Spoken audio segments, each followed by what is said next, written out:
Hello, hello. Hey, welcome all to today's live workshop. I'm super excited to dig in today to a case study and some learnings that have been developed over my decade now in content and SEO. The work that I've done previously with startups and also some of the new thinking that's come from scaling an agency and kind of building new frameworks and new strategies that work for different types of clients and different types of companies. But really what we're going to focus on today is this framework that we developed for scaling from 0 to 100,000 organic visits a month in about a year. And so we're gonna dig in today to kind of the whole story of how this framework was developed, what we learned along the way, and then some of the specific implementation things. We have a ton to go through today, so I'm gonna jump right into it. First of all, here's what we're going to go over today. So first of all, we're going to talk about the process of scaling a startup from 0 to 100K a month organic in about a year. We're going to talk about this framework that we call the Trifecta that we developed from studying the best content marketers in the world and really trying to understand what works and how can we apply that to our own approach. We're going to talk about the 3 key types of content that we use and how they work together. And then we're going to talk about more content marketing frameworks for achieving scalable growth for different types of companies and achieving different types of goals with content marketing. So in case you're not familiar with me, here's a quick intro. My name's Tyler Hakes.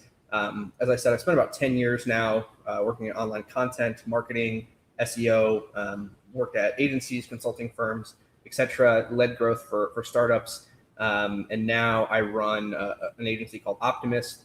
We're a full-service content marketing agency, and we work, primarily with startups, SaaS, and technology companies. Our focus is really on how do we build scalable growth strategies using content and using SEO in smart and strategic ways to build a sustainable growth model. And lastly, I just want to give a quick shout out here to our community, which is called Top of the Funnel. We've got a free Slack community for content, SEO, and marketing.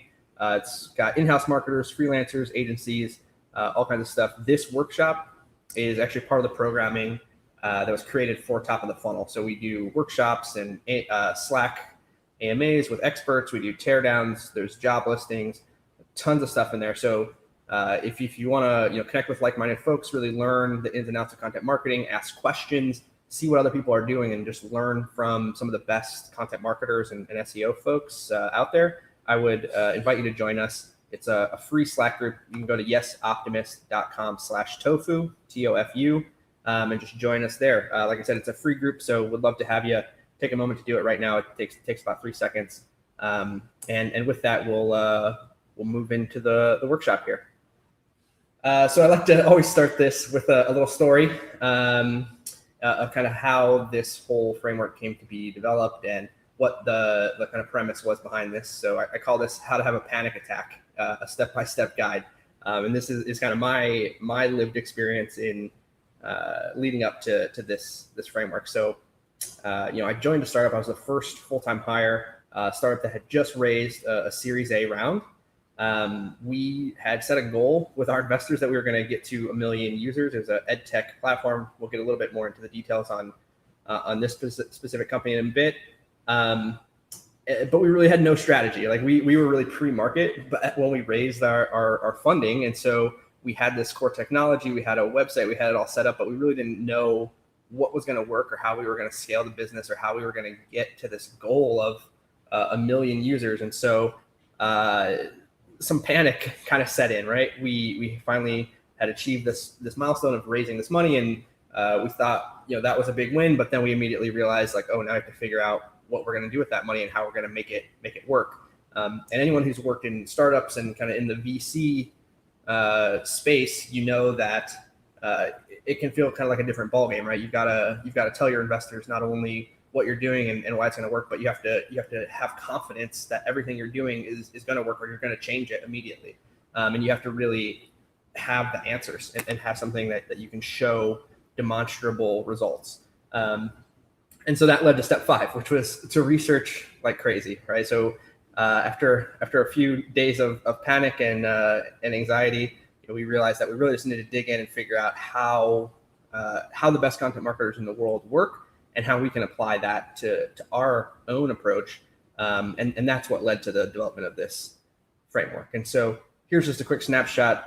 This was, again, several years ago when I was leading marketing and growth for this venture funded startup. As you can see here, we basically started at zero, and within about a year, we had scaled to over 100,000 organic sessions per month. And they've continued to grow since then. I think we also in that time period hit something like a million total users. So it was super successful in terms of the goals that we set out to achieve, and I'm excited to share how that happened. The framework that we developed, as I said, we call it this Trifecta Strategy, and this diagram may not make a lot of sense at the moment, but once we get into it, you'll be able to understand kind of what all the moving parts are here, and we'll really dissect the whole thing. So let's just start at the very beginning, right? So our process for developing this framework, it started by first identifying the goals that we were hoping to achieve. And so if we think about the goals for College Raptor, which is the startup, first of all, we wanted to generate a large stream of predictable traffic from our target audience. And in this case, this was an ed tech startup. So we were targeting college-bound students and parents, and we wanted to convert them into subscribers or users. And the key thing here is that we knew that this is a cyclical market, right? So every year, new students graduate high school and they're looking for colleges. Every year, juniors or even sophomores in some cases are starting their college search, and they're trying to understand which college is right for them. And so the KPI here was to get to 1 million users a year, but we also needed it to be repeatable. So we couldn't just go out and pay for 1 million users in year one and then have to start from scratch again in year two. We needed to build something that was sustainable. Secondly, we needed to drive big short-term traffic results that would show progress to our board and our investors. And this is a common thing that happens with startups, right? Which is that investing in long-term strategies like content and SEO is maybe great. But ultimately, at the end of the day, when you have to go to the board meeting every month and show progress, if you're moving even at a fast clip, but you're starting from zero, it feels like you're not moving fast enough. And so one of the ways to kind of mitigate that risk and to kind of get buy-in from the folks who are involved is to invest in some short-term wins so that you can show traffic on a shorter time horizon and kind of get buy-in for the longer-term strategy. And number three is that we needed to build legitimacy in the space. So we need to establish this brand of College Raptor as a reputable tool for students and families. We were in this education space. There's obviously a lot of prestigious folks, and we needed people to be able to trust us and trust that the data that we were providing them was accurate and valuable. And then we also needed to get the institutions to be able to share this with their students and that kind of stuff. So we really needed to build kind of our brand in the broadest sense. And so the thing about those goals is that they're great goals. And I always encourage anyone who's investing in content marketing and SEO, start with your business goals, right? Don't start with your marketing goals. Don't start with, we want to grow our traffic, or we want to, increase our organic search or whatever. Those are marketing goals. You want to start with your business goals. What are you really trying to achieve, and what does success look like? But then step two is to break down those goals into actionable strategies, right? Saying our goal is 1 million users is great, but that's not a strategy. That's just a goal. So you need to then define how you're going to break down each of those goals into something that you can actually implement. And so, that was, of course, the first big question was we have this huge audacious goal, which is to get to 1 million users in a year. And we knew that, this was sort of a non-negotiable in a lot of ways. Like this was kind of the pinnacle of the whole business. And if we couldn't achieve this, we didn't have a business really. And so the first question that we set out to answer is just, how do we achieve this goal of building this predictable traffic, getting to 1 million users a year, and really growing this sort of sustainable stream of targeted traffic. And so the question that we asked ourselves again is like, who out there is really great at content marketing, and what can we learn from them? And so one of the things that you probably think, depending on which space you work in, you might throw out a bunch of names like Intercom or Buffer or different companies like that do great content marketing, and they've also figured out a lot of these secrets. But the interesting thing that we found was that some of the companies that were really doing this in a scalable way were sort of surprising, right? So the companies that we found that had really cracked content marketing in a way where it's sort of fundamental to the business are companies like NerdWallet, right? So NerdWallet at its core is essentially a content marketing company. Their whole business model is predicated on getting targeted traffic to their site, getting those users to take action, right? It's not just one channel for them. It is essentially their entire business. The same thing applies for a lot of companies like Movado or some of these real estate companies. And then in our space specifically, thinking about online education, there's sites like onlinemba.com, et cetera, where their whole business model is, again, winning SEO, content marketing plus SEO, getting traffic, getting conversions from search. And so we really studied what these companies were doing. We tried to understand what's the strategy behind this? What is the framework that they're using, and which pieces of content are working to achieve these goals, and how can we replicate that? And so, of course, this may be obvious to a lot of people, but I just want to point this out, is that SEO and content marketing often work together. They don't always have to, but in general, there are a couple kind of laws of physics, if you will, that I think about when I think about content marketing and SEO. One is that the more content you create, the more opportunity you have to rank for more keywords. And that means you get more traffic, you show up in more search results, et cetera, right? So more content generally is correlated with faster growth if you're doing it in a smart way. Secondly, the more content you create, also the more opportunities you have to generate backlinks. And so if you're not familiar with SEO, backlinks are of course like a core ingredient to SEO. The more links your site gets, the more authority it has with Google, the higher all of the pages on your site rank. And so these two simple equations basically said, hey, we need to create content that works at sort of the intersection of content marketing and SEO. We need to A, rank for keywords, and we need to B, get links. And those are really the two sort of marketing goals that came out of this piece, right? And so if we go back to our original goal, we want to generate this big stream of users. We want to get to 1 million users a year. How do you do that, right? So you can't necessarily just do it in one step. You need a strategy. And the strategy that we understood from studying all these other companies is that, first of all, you create keyword optimized content that can rank for target search queries, right? That's the foundation. If you don't have those, then you won't show up in search, period.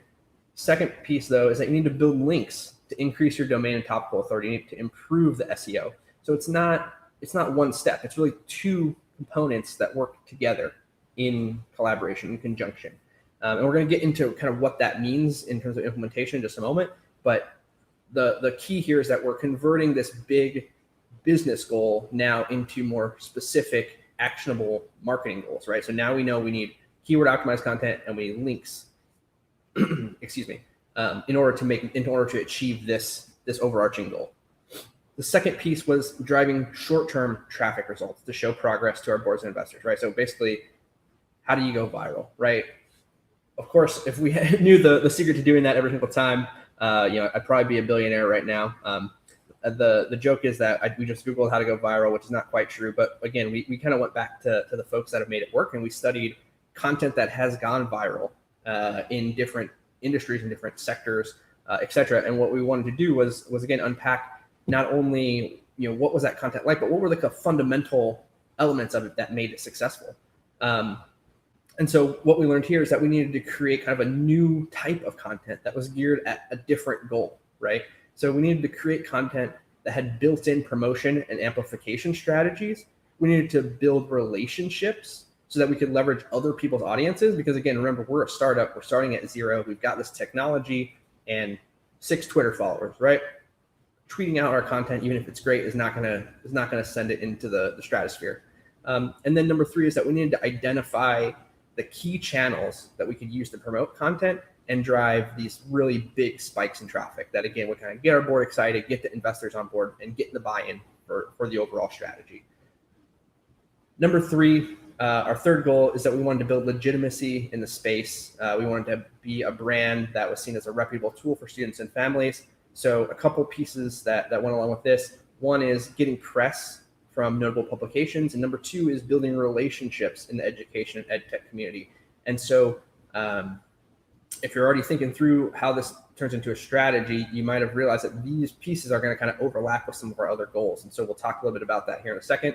But first of all, the next step is to now translate those marketing goals or those strategies into tactics that you can execute. And so again, I think it's important to take a moment here and just repeat kind of the process, right? You start with the business goals.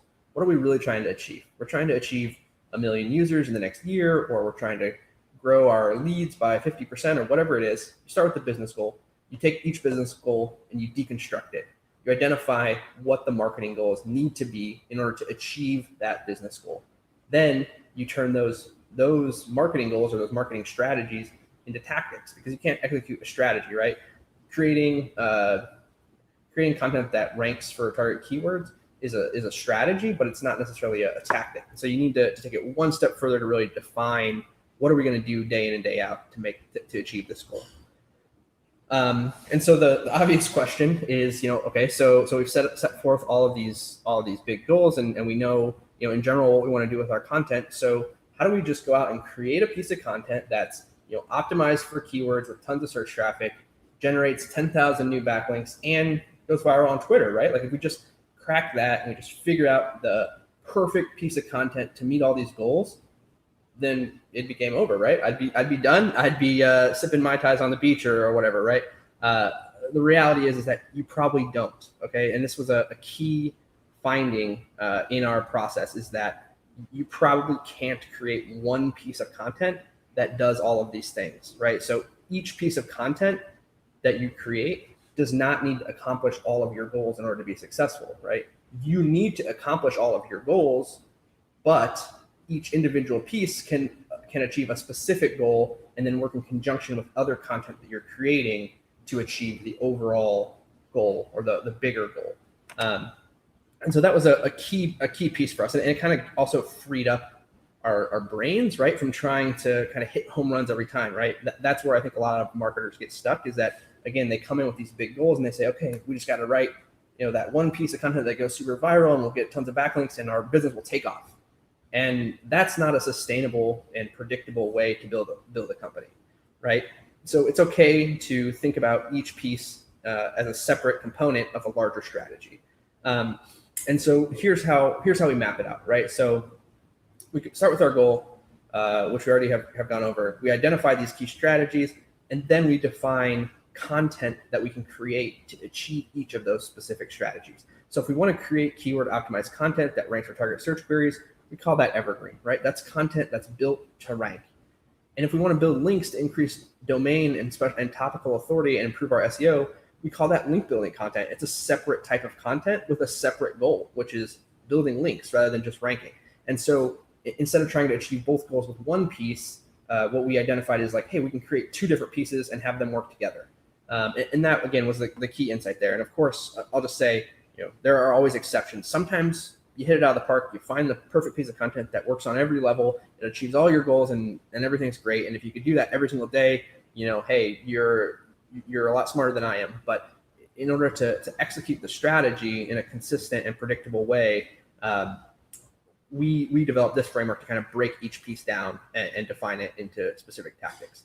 So in terms of our second goal, we wanted to drive these big short-term traffic spikes. We wanted to get a bunch of people on the site in the short term, while the SEO and the other evergreen stuff that we were building had a chance to really take hold. And so we called this a new type of content. We said, hey, look, this is really social viral content. It's content that's engineered to go viral or to get shares or to drive engagement from social platforms, right? So the goal, again, is different for this type of content, but it still achieves a goal within the overall strategy or within the overall framework. And then the last thing is, building this legitimacy. And what we realized is that, again, kind of the other two types of content that or two of the three types of content that we already identified could help us achieve this goal of just kind of building our brand, right? So on the one hand, link building content, if we're creating content and getting links from it, and we're pitching it to press to get picked up by notable publications, then we can kind of achieve both of those goals at the same time.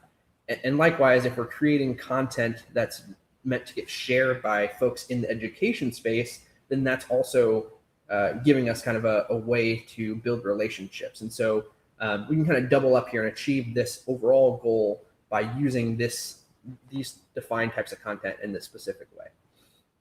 Okay, so what we just defined is sort of the skeleton of this trifecta strategy. And so the trifecta strategy is really defined by kind of these three key types of content. Each one helps achieve a specific goal within the strategy, right? So number one is evergreen content. That's content that's built to rank for keywords that you care about, right? That's its only job. Number two, link building content is content that's created to build topical authority or to generate links from other sites. And number three is viral content or social viral content, which is built to drive social traffic, right? And then the final note here is that there are content pieces that overlap with multiple goals here and can achieve multiple things. So for instance, a lot of times link building content has kind of a viral component and might get some shares, or likewise viral content will end up getting picked up and generate links, etc. So there are ways to combine these, but in general, if you break down your goals into these three buckets, it's a lot easier to then think through what does each type of content need to look like in order to achieve this specific goal. And so that brings us to kind of putting all the pieces together, right? So we've got the evergreen content, we've got link earning content, we've got social viral content. None of these would work on their own, right? So if we were only doing one of these, the other it wouldn't be able to help us. It wouldn't be able to achieve all the goals that we set out to achieve. So we really need all of them, first of all, and we need to think about the overall strategy and how they work together in order to drive the outcomes that we're looking for.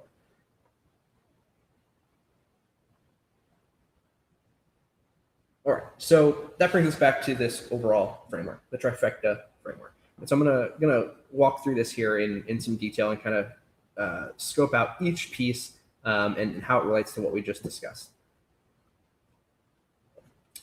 Excuse me. So first of all, on the left here, you've got key pages and evergreen content, right? Again, this is kind of your entry point through search. You need to create content or pages on your site that rank for target keywords. So that's this side of the framework. But on the other hand, you also need to build links, right? So some of this content may work to build links, but it also helps to have dedicated link building content that you're creating that bring in links and build your overall domain and topical authority, which kind of cascades through the whole site, if you will. And there's some nuance to that, and happy to answer questions on kind of how link building and authority works. But in general, the more links that you get to your site, the better most or all of your pages will rank. Good general rule. And then thirdly, you have this other component, which is the social content, right? Which is really just driving people to your site, building your retargeting funnel, growing your social audience, filling your email list, those kind of things, right? That piece is really built on more short-term gains, and then sort of leveraging that audience or those eyeballs in different ways, right? So that's a whole kind of separate component of the strategy. And so, what we found is that all content is not created equal. So for each of these different types of pieces with different types of goals, the content itself needs to look different, right? The content that goes viral on Facebook is usually a different type of content than the thing that ranks number one for a high volume keyword, right? It's not always the same type of content. And so if we, again, go through those three types of content, we've got evergreen, link building, and viral. We're going to break down each of these types and kind of define what makes each one work. And so we're going to start with the most basic, which is evergreen content. This is kind of the bread and butter. If you're in the content and SEO game, this is probably, what you spend most of your time creating, right? Is you do keyword research, you find the keywords that you care about, and then you try to create a piece of content that you hope will rank for that keyword. And so let's talk about what makes evergreen content work. So first of all, it's keyword driven. It's things like definitions, Q&As, guides, tutorials, etc. Here's a great example of a piece of content that we created for College Raptor, which is, what's a good ACT score, right? So that's a query that people are looking for. It sort of qualifies the buyer based on the fact that they're likely college-bound students or parents. And it performed well from a search perspective, right? It ranks for the target keyword that we're going after. But what it's not great at is driving shares, right? Like this is not a sexy viral piece of content that's going to go crazy. But if we wanted to make it into a viral piece, we would likely have to sacrifice some of the elements that make it good at ranking, right? And so rather than trying to achieve both goals, we identify like, hey, look, we just need the meat and potatoes version here, and we can create an alternate version of this article. Maybe that's like a more viral version. But for now, let's just make the evergreen piece. These pieces can also be okay at generating links. Over time, they tend to accrue kind of links naturally, especially if they're like a reference piece that other people will find and cite in their own work, etc.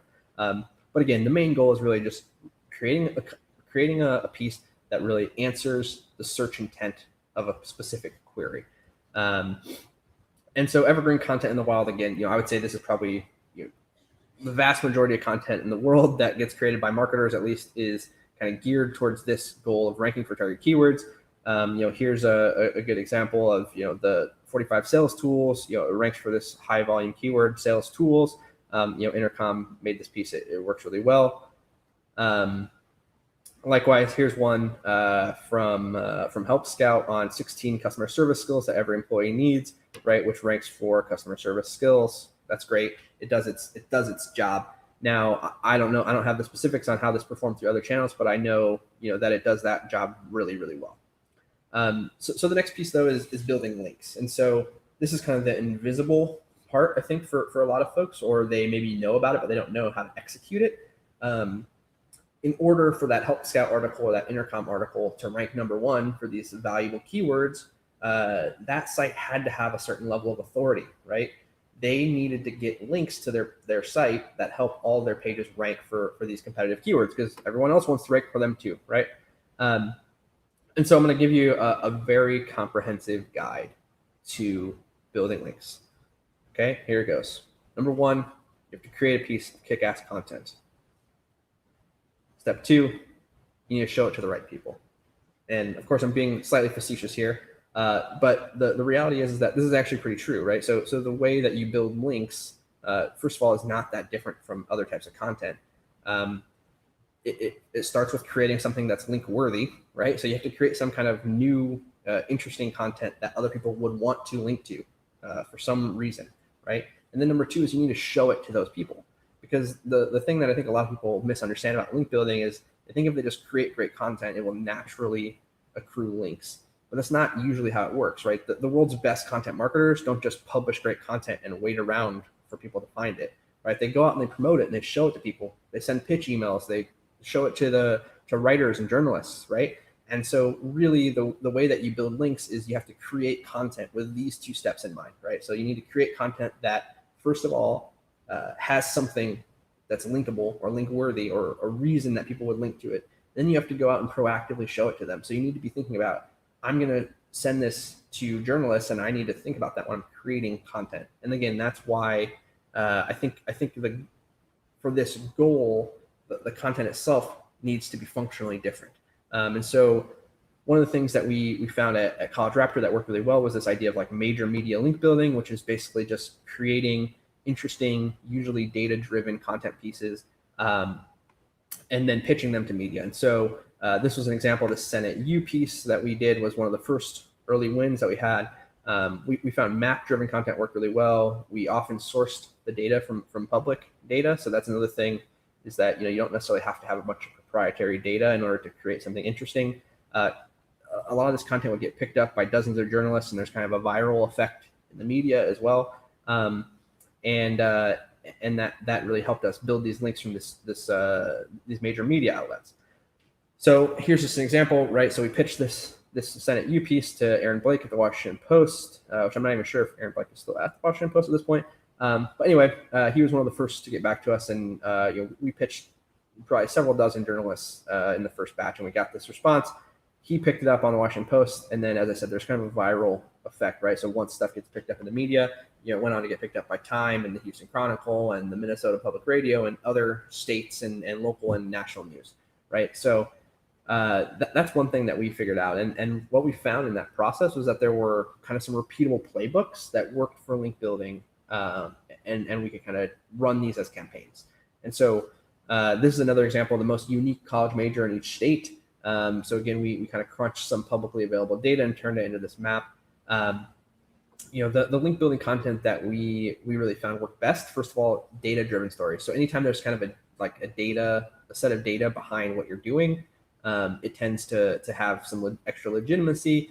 You can get it picked up by other writers or journalists, etc. And especially if there's kind of a story or a narrative or a broader thing that it's exploring, right? So any new studies or research are of course great for building links. Infographics are kind of a fading fad, but they still work in some instances, especially if it's again really data driven.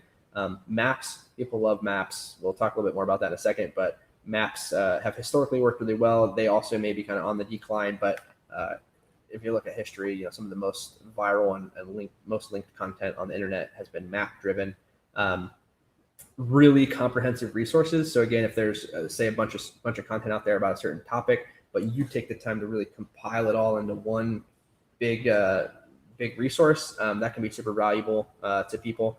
And the last thing I'll note here is like ratings and rankings, and we'll talk a little bit more about that in a moment. But anytime that you're kind of rating or ranking things or companies or whatever, there's an opportunity there to build links from it. And so you've probably seen most of these in the wild, and we'll show a couple examples here in a moment. But again, let's just kind of analyze link building content from a high level. So first of all, it may not be good for ranking for target keywords, right? So again, we're sort of sacrificing some goals to better achieve other goals. So in this case, the most unique college majors in each state, I really doubt a lot of people are searching for that. That's not something that most people are trying to figure out. Nevertheless, this was an interesting piece of data, and it worked from a link building perspective. As I said, there's often some overlap here with kind of the social element and link building. So stuff like this, and especially maps that get picked up in the media, often also drive a lot of shares. And then lastly, of course, it's good at generating links, which is what we're really trying to accomplish with this kind of content. And so here's some examples of some stuff that we've done or found over the years. So one is this infographic of the world's most expensive cities. First of all, I'll say again, this is publicly available data that we sourced online. We created this pretty simple infographic that just kind of showcases how the cost of living compares in different cities and what the price of different things might be. And this ended up getting picked up by a few dozen outlets and websites, generated a decent number of referring domains, pretty high quality. So that's one simple example. Another example is this piece from NerdWallet, which is a study about how credit cards make you spend more, right? So it's kind of an original data piece. There's a survey or some kind of a study that was conducted to kind of find this interesting finding. And again, of course, as sort of an original data source, that's super effective at getting other people to then link to your content in the future. So what other kinds of content work from a link building perspective? We're going to talk about some of these playbooks. So number one is this idea of the skyscraper technique, which of course, shout out to Brian Dean, who is the person who coined that term. The idea there is just, create the most comprehensive version of a piece of content out on the internet, right? So really one up everyone else and create the most valuable, most comprehensive, most in-depth version of an article or a guide. Number two is broken link. So if you can find an opportunity where there's something that already has accrued a bunch of links, but it now no longer exists, you can go kind of try to steal their links. That's another playbook. Number three is link reclamation. So if people are already citing your content or using your graphics, let's say, you can periodically go kind of do an audit on that, find those folks and see if they've also included a link. If they haven't, you can say, hey, thanks for including our data point or our graphic or whatever. I'd love if you could include a link back to our site. Number four is what I call honeypot or reference link building, which is kind of what we talked about before. It's creating content that kind of naturally accrues links on its own. So something that sort of serves as a reference for other writers or journalists or people who are looking for information to put in their own story. So a lot of times this is like data or statistic points, etc. Ahrefs did a recent kind of experiment on this where they used paid search to kind of accelerate the effects there. So that's an interesting playbook. Number five is media pitches. So as we talked about before, one great way to get a lot of high-powered, high-authority links is to pitch the media, get picked up by journalists. You got to have a good story there. You got to have data, etc. Then there's resource pages, so kind of a curated list or a tight collection of resources around a certain topic can be a great like linkable asset that other people will reference. And then the last piece is kind of the inverse. So it's getting included in roundups and newsletters. So creating content that gets picked up by newsletters or roundups. Usually those will either be published online or be archived somewhere. And so that can be a link building play as well. Again, this is very not comprehensive. There's lots of different ways that you can approach link building. But the point is that, first of all, you need to have kind of an angle, right? You need to have a reason why people are going to link to your content. You need to create content that fills that need. And then you need to go out and show people that you've sort of solved that problem or you've created the content to fill that need. And so with that, we're going to move into the next type of content, which is viral content. So going viral, right? Quote unquote. So first of all, let's just kind of take us one step back and think for a second about why things go viral, right? And so again, we spent a lot of time studying this and studying, what's the most shared and the content that gets the most engagement on social in our education space. A couple key findings here. One is that people love sharing maps. Again, I mentioned this, I think already, but maps have kind of this personal identity component that people really like. Any kind of like visuals or data visuals, or just like especially compelling stories, those are the things that tend to go viral broadly. But if we go one step further, there are some kind of specific components or ingredients that really help. So the second point here is like a vested interest helps expand reach, right? So people share content that sort of helps them in some way. So if it kind of boosts their narrative or helps promote their company, something like that, that's a big reason why people share content. Number 3 is self-affirmation or positive social proof encourages sharing. So if there's an article that kind of reaffirms something I believe about myself or makes me feel good about myself, that's something I'm more likely to share. Number 4, really need coordinated outreach to multiple targets to amplify stuff, right? So again, going back to the idea of what I often call blog and pray, right? Is like people who are good at this and can repeatably achieve sort of viral success. They don't just put out content and hope that it gets found and shared, right? They go out and they create content specifically to be shared, and then they put it in front of people who they think will share it. Number 5 is providing promotional materials can ease some friction. So depending on what the content that you're creating is, make it easy for other people to share it, basically. And we'll talk a little bit about the specifics of that here in a second. But it's important to kind of think about why things go viral, and then kind of think about how do you engineer content with some of these specific things in mind. And so we think about social viral content in general. Of course, we think about kind of the masters of the viral content era, which BuzzFeed and those kind of companies. First of all, story-driven content tends to do really well. Thought leadership articles. In kind of the B2B space, that's sort of the analogous version of like a BuzzFeed article in a lot of instances. Listicles, quizzes, anything that's kind of like an identity piece or biography or interviews with a specifically interesting person. So here's a good example. Intelligent people tend to be messy, stay awake longer, and swear more, right? So if I'm a person that sleeps all day and my house is a mess and I cuss up a storm, then I'm going to see that article. I'm going to instantly think, oh, I get it. That's just because I'm so smart, right? And so, of course, I'm going to go out and hit that share button on Facebook and make sure everyone knows that I'm not just a slob. I'm actually just really smart. I'm smarter than everyone else, right? So there's sort of a little bit of a funny angle to that. But the point is that stuff like this goes viral because it kind of has that self-affirmation element to it. It kind of helps validate people's experiences or existences or identities. And so, first of all, this may or may not be good for ranking for keywords. Again, if we kind of deconstruct how this content works and what it's good at achieving from a strategy perspective, there's probably not a lot of people out there searching for, are intelligent people messier or whatever. That's not like a huge keyword opportunity.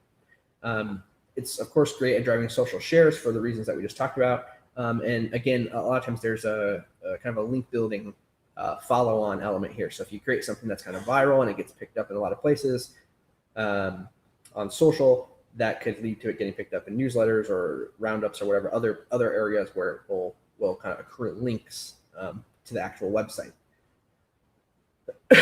So the example here that I want to go through for College Raptor, and one of our early successes there is we built this content we called the hidden gems. And so hidden gems was essentially a college ranking of colleges that we thought were good but overlooked, essentially. So they kind of punched above their weight, if you will, in terms of quality of education and the metrics that matter from an education perspective. But they didn't receive the applications or the notoriety of Harvard and Stanford and the big name schools. And so we built this for a couple of reasons. First of all, it was built on a proven framework. We already knew that top colleges was a hot thing. U.S. News and some of these other publications have been doing this for years. Colleges love to share that stuff because they get picked up in there. But we need to have like a unique methodology. If we just had another college ranking and it was just very similar to the U.S. News piece, then we would just be kind of part of the noise. We wouldn't be differentiating ourselves. We'd have a harder time getting picked up, and the colleges might not even care about us because we're not as prestigious or as well known as some of the other publications. It had some concentrated outreach opportunity. So obviously the colleges that got picked up or got mentioned in this ranking had, again, kind of that vested interest or that affirmation element where they would share it saying like, hey, look, we're number one, we're overlooked. People should be paying more attention to us because we're a great school and people don't know about us. And then the last thing is just a note on kind of the outcome here, 250,000 visits in the first week. This was really our first like big breakout viral success. So again, we were like a fairly new site. We were pretty much unknown. We didn't have a lot of built-in audience, but we went out and we promoted this through colleges and they shared it. This screenshot is super old, but essentially, the last time I checked, it was somewhere in the range of 42,000 shares on Facebook of just this particular article. And as you can see here, an enormous spike in our traffic that came from that. So you can see here, we had some like kind of small wins early on where we got a couple boosts in traffic and stuff like that. But really, it took off in June here where we got this big spike. So let's talk about other types of social viral content and kind of how other people execute this. So a couple examples that I found doing some research here. One is this story of the CEO of Zoom and kind of their secrets behind triple-digit growth, right? So this is kind of like a B2B version of that. So a couple things that work for this content. One is it's got kind of a big name associated with it. It's got some built-in promotion opportunity from the CEO of Zoom, who's obviously probably has a large following as well as anybody associated with him or his company. So that kind of content works well. Secondly, 50 B2B lead generation ideas from the experts. So this is kind of a roundup kind of piece, right? So basically this is kind of 50 potential people who are going to promote your content, right? Because they've been mentioned in this and being included in this roundup makes them look like experts. And so they have kind of a vested interest. And then lastly, just some examples here. So these pieces down at the bottom, how to become a better software developer and the secret reason that development teams struggle to deliver on time, on budget, or on scope is a little bit of like a clickbaity. There's kind of like a curiosity gap that's kind of being created. And it kind of gets to some longstanding and very common challenges that people in the software development space are facing, right? And so those are all kind of different examples of social viral content that, again, may or may not achieve some of the other goals, but they certainly work from a kind of a viral traffic and social engagement perspective. So now we've talked through basically all of these different pieces of content here, right? So the evergreen content on this side is ranking for keywords. The link building piece over here is helping build links and authority to the site, which help the evergreen content rank. And the social viral piece is basically making our investors happy, but also filling our retargeting pool, doing all these things to kind of help us grow the business and build our audience over time, and kind of generate some short-term results in the interim.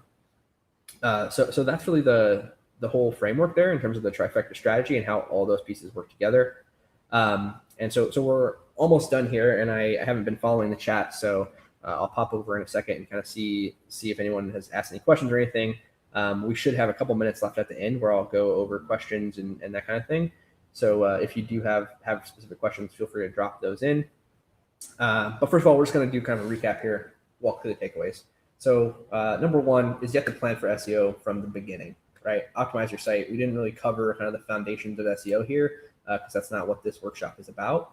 But the reason this worked is because we had a fast site. It was optimized for search, and then we could create content that was also optimized for search, and it would rank, right? So you got to really plan for SEO from the beginning. Think about that as kind of a foundational piece if you're investing in that long-term sustainable growth and you want to scale through organic. Number two, don't try to do everything at once.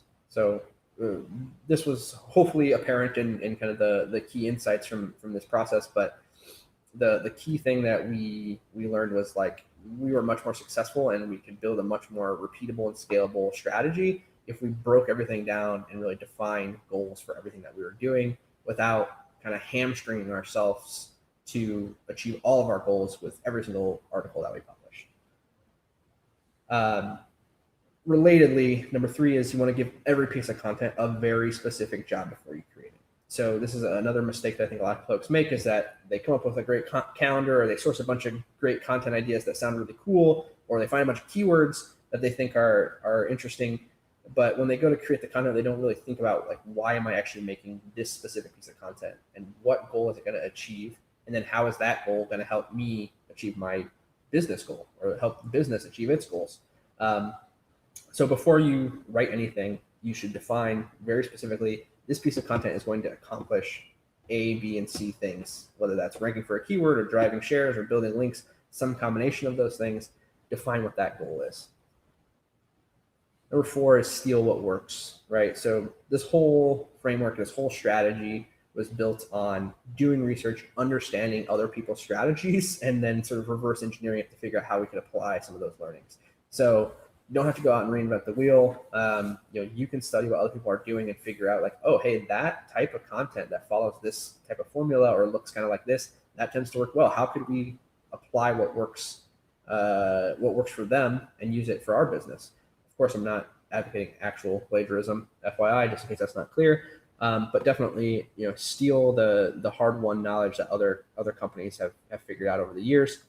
Number five is if you're investing in kind of this long-term sustainable growth model and you want a scalable growth strategy, you need to measure and aim for some kind of a week-over-week growth goal. So in our case, it was 5 to 7% week-over-week growth in organic traffic as kind of a running average, and that's to this day what we run with most of our clients. It feels like nothing when you're early, right? So when you're going from 100 to 107, 7% week over week growth doesn't feel like you're moving nearly fast enough, but it compounds in a really, really meaningful way, right? And of course, you can map out what that model looks like over time, even if it's not every single month is 7%, but as an average, that still generally leads to a significant outcome over a reasonable time horizon. Number six is stay strategic. So this really goes back to number three, which is giving every piece of content a specific job.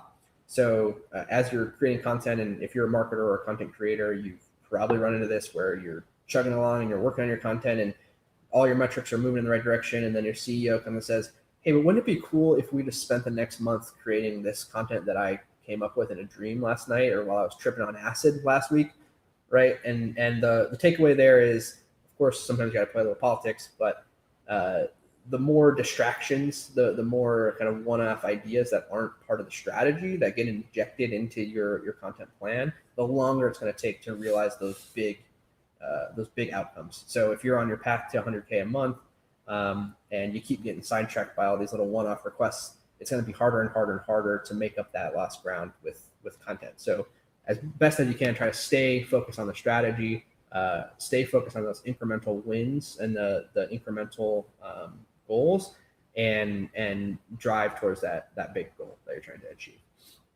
Okay, so those are my final tips. I'm going to now take some questions, but first of all, as a quick closing here, as I said, my name is Tyler Hakes. Hopefully you know that by now. Strategy Director and Principal at Optimist. You can find me on Twitter at Tyler Hakes. So if you think of questions later, I also share all kinds of learnings and different things from my experience with marketing, things that I learned growing Optimist, things that we discover with working with clients, et cetera, et cetera. So I'd love if you find me on Twitter there at Tyler Hakes, and happy to answer questions there as well. All right. So I'm getting now into the questions. So I'm going over here. So if you have questions, go ahead and throw them up. Just scrolling through, looking for some specific questions. Presentation skills are not good. Oh, dang. I'm sorry if my presentation skills were not were not up to par. All right, we had some. Let's see. All right. Okay. All right, there was a lot of interesting things going on here. Sorry about that for anyone who was. Let's see. This is a great question, right? So this is basic for you. Okay. Understood. What's the gap between kind of what we talked about and reaching $100,000 or 100,000 visitors a month? Is the answer just hard? Is just hard work? I will say, first of all, yes, to some extent, right? So I think, and what we found is that this framework or this variation of framework will achieve, basically this specific goal over a reasonable time horizon, right? So in this case, we achieved 100K a month within about a year. Depending on your vertical and your niche and how many people are in that space, it may take longer, it may take less time. But the point is that if you set out to achieve this specific goal or this big goal and then break it down and you repeat that over and over again in a way where you're measuring incremental progress, you will be able to achieve that in most cases, or at least in our experience. You'll be able to achieve a similar outcome. And so I would say the short answer is yes, maybe it is just hard work, but it's sort of sticking to the strategy, defining what that strategy is, and kind of sticking with it for the long haul in a lot of cases. Let me know if you have any additional questions on that or anything specific that I can answer there. Do you do due diligence when creating content? I'm not entirely sure what that question is referring to. We sort of try to validate or like reverse engineer content ideas, right? So when we're setting out to make content, for instance, that's going to go viral or build links, we try to do some diligence or kind of validate that idea. So we've got this idea for an infographic or a survey or whatever that we think is going to be really successful from a link building perspective. And so what we'll do is we'll go out and look, did anyone else create content like this in the past? Was it successful? What seemed to make it successful? Where did it get picked up? So I think that's answering your question. Yes, we do kind of a due diligence process there, or kind of validate the idea against the goal that we're setting out to achieve. Cameron, another great question here. So do we ever try to revive our past viral wins or see if we can go viral again? Absolutely. And if you can come up with sort of a repeatable process, right? So like hidden gems, the piece that I talked about, that's a yearly thing. You can do that every year. The rankings may or may not change significantly, but you can kind of repeat that playbook over and over again. So if you can come up with those opportunities, definitely encourage it. I also really like kind of remixing things. So if you come up with something that works really well, maybe it's not just like a serial where it's a new year, so you update it, but it's like a kind of a new take on something that worked in the past. That's another thing. I try to always hedge the bets, right? Like we're playing with client money in most cases, and so I want to reduce the risk that this doesn't work. And the way to do that is you look at content that's worked in the past and you kind of model it after that. Let's see. The peak that I showed in the graph seemed to fade quickly. Interesting. I'm not sure exactly which graph you're referring to there, but so maybe two quick thoughts on that. One is so first of all the graphs that I showed here were just kind of snapshots, so they may not be like a full encapsulation of the overall trend. In terms of like organic growth, it tends to come in kind of spikes and plateaus, even for organic, right? So you will see massive growth for a certain amount of time. A lot of times it will kind of level out, and then it will pick back up again if you kind of continue the same playbooks. That's my experience, and the reason why that is because of the way Google search works, right? Which is you basically get no traffic, even if you're doing all the right things, and you rank number 11 for a bunch of really critical keywords. you're going to see essentially no traffic. But as soon as you tip from 11 to 10, now you start to see a trickle of traffic. And then when you move from 10 to 6, you see another uptick in traffic, right? And so it's not a smooth transition. It again kind of sees like peaks and plateaus. In terms of the viral traffic, I think first of all, that's kind of the nature of a lot of the viral content, is that it tends to catch on. It will go viral for a while, and then it may not have, it may have a pretty short half-life. One way that you can avoid that is try to marry it with an evergreen topic. So if that viral piece also was associated with a target keyword, again, you're kind of overlapping and intermingling goals there. But if you can do that, that will kind of give it a longer lifespan. How long can a piece of content generate traffic? So I'm assuming there that you're talking about kind of social traffic. That's a great question. I would say, usually the initial burst is always going to be the biggest, right? And we've seen that last 1, 2, sometimes 3 weeks, even a month, depending on kind of how big it goes and who you're reaching and how the promotion strategy is planned out. But there is also ongoing value. So my man Ross Simmons, who we talked to previously on one of these live streams, he talks a lot about promoting your content, even if it's old, even if it's already been out there, et cetera, et cetera. I really agree with that philosophy, right? You can revive that content, even if you haven't changed it, right? You can promote it again in a lot of cases, unless it's very time sensitive. You can promote it again later into the future and continue to get traction with it. And a lot of times that will kind of ignite a second round of promotion, et cetera. So even though maybe the half-life of the initial promotion is fairly short in some instances, it can still have a long-term residual value, or you can continue to get value from it into the future. Is there a guarantee that these tricks will work each and every company out there? Definitely not. There's no guarantee in content, and especially in SEO, where you're kind of playing by Google's rules. But I will say that we have used a variation of this framework with probably close to 3 or 4 dozen clients over the last 4 years at Optimist, and pretty much in every case we achieve a comparable outcome, at least in terms of the percent growth over time, right? It's never the same exact sheer volume of growth, because that is dictated by kind of the size of the market and all that stuff. But the consistent, sustainable growth happens in pretty much every case. When driving content to create links, sorry, just reading through these. So Jake wants to know what's sorry.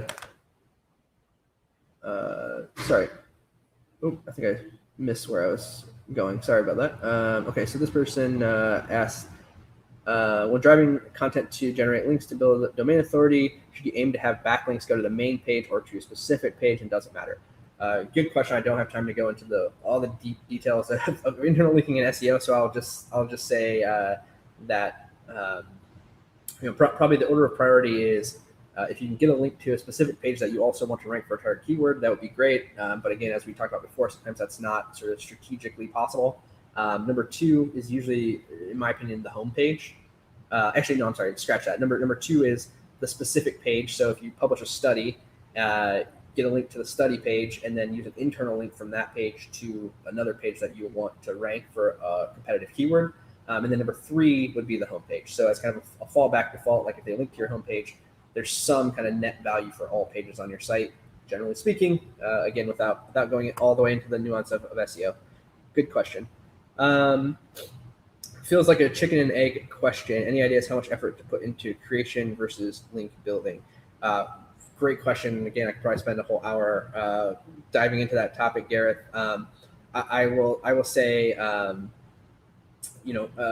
would say, first of all, kind of plan the scope of your outreach up front, create the content, run the outreach. If it's successful, potentially double down. If it's not working, then I would move on, right? So don't kind of fall to into the sunk cost fallacy, if you will, where you create a piece of content and it's not working from a link building perspective. So that means you should invest more and more time into building links. Sometimes it just doesn't work, right? Sometimes you just got to move on to the next piece and try again. Try to learn from that mistake if you can. And there you go. One more question. What about videos? Are they also part of the marketing strategy and can bring in traffic? So I'll just say up front, I am not an expert at like YouTube SEO and some of the elements there. There's definitely some data to suggest that having video in your written content can help it rank. So I would say definitely could be worth your effort there, but I can't answer that at kind of an expert level, if you will. Let's see, just going through the last couple of questions here. We're over time slightly, but I'm going to try to get through all the questions here. So if you have any final ones, try to toss them out now. What's my rough split between the 3 types of content and the resources invested? And what's your creation promotion resource split? Amazing question. So resource promotion.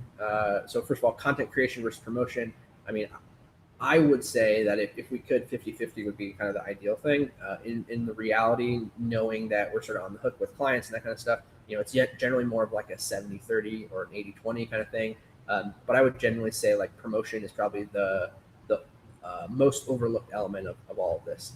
In terms of the split between the 3 types of content, it depends heavily on your time horizon and what your goals are. So if a client comes to us and they say, hey, look, we just launched and we're trying to raise a Series A in 6 months and we need to get to A, B, and C, then I don't have a lot of time to achieve a goal. And so I'm going to invest in more of the short-term social viral kind of content paired with maybe like a retargeting strategy or something like that. Whereas if it's, hey, by this time in 3 years, we want to rank number 1 for these 50 keywords, now I'm going to invest more in the long-term strategy. So it really depends on what your time horizon there is. And it's sort of like a stock portfolio, if you will, right? You're kind of making long-term bets and you're making short-term bets, and the allocation there is really a function of kind of your appetite for risk, if you will. Let's see, what are my thoughts on paid search and retargeting?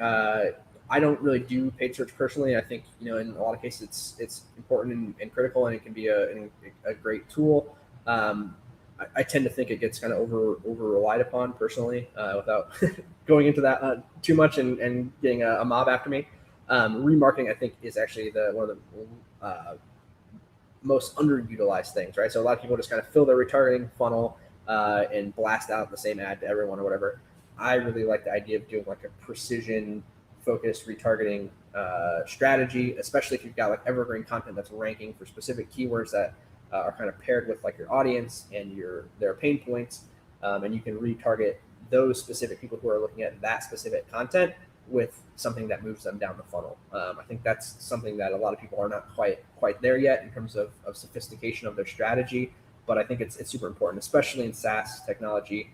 Very few people are going to come from search, read an article about sales tricks, and then immediately sign up for your CRM or whatever it is, right? So yeah, you need a retargeting strategy to kind of make the business work.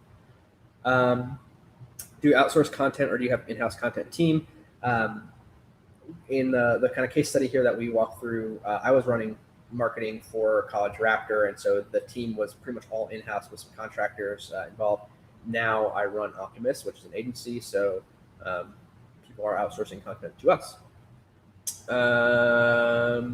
Let's see, and it looks like we got one more question here. My page is nearing 1,000 posts, and many of them are older and drive zero organic traffic. Does it hurt me in Google's eyes for serving up my high quality content? I would say yes. So it's a great question and something that I think has been kind of contentious for a while. But my basic understanding is like, yes, it's generally valuable these days to kind of prune your content. Without going into all the deep details, there's something called a crawl budget and all this other stuff that it impacts how Google crawls your website. And if it's spending a lot of time crawling content that's not getting any traffic or isn't very good, then that's less time it's spending on the content that is good. So we often do this with clients where one of the first things that we do is kind of an audit of all their existing content. I would say I'm fairly aggressive about cutting the dead weight, so to speak. Again, not that all content needs to drive organic traffic. That was sort of the whole premise of this workshop. But if the goal was to drive organic traffic and it's not doing that, then I would probably either delete that content outright or I would redirect it to another page. And generally speaking, the way that I would decide that is if it has accrued any links, then I would try to use those links by redirecting that to another relevant piece of content or page. All right. Well, I think I went through all the questions. We're just a couple minutes over. I just want to say again, thank you all to everyone who joined. And sorry for all the craziness that was happening in the chat while I was blabbering away. If you haven't already, go ahead and find me on Twitter at Tyler Hakes. And of course, ask any questions that you might have there. Always happy to answer and chat more. So thanks again, all, and hope you have a great rest of your week. Cheers.